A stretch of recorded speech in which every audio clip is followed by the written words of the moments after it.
ఒక నాన్న తన జీవితమంతా పిల్లల భవిష్యత్తు కోసం కష్టపడతాడు.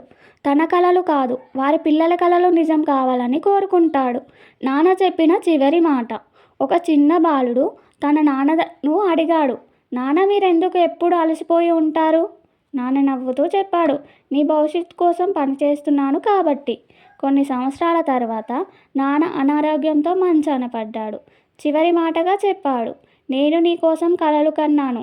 ఇప్పుడు నువ్వు నీ కోసం కాదు, నీ అమ్మ కోసం బతుకు. ఆ రోజు నుంచి ఆ వ్యక్తి ఎప్పుడు వెనక్కి తిరిగి చూడలేదు. తల్లిదండ్రుల కలలు పిల్లల బాధ్యత. తల్లిదండ్రులు తన కలలు కాదు, వారి పిల్లల కలలు నిజం చేయడానికి చూస్తారు. ఈ కథ ప్రతి ఒక్క కొడుకు మరియు కూతురు తప్పక చూడాల్సిన కథ. ఈ కథకి ఒక లైక్ చేసి మీ అభిప్రాయం కామెంట్ రూపంలో తెలపండి. అలాగే మన ఛానల్ని సబ్స్క్రైబ్ చేయడం కూడా మర్చిపోకండి.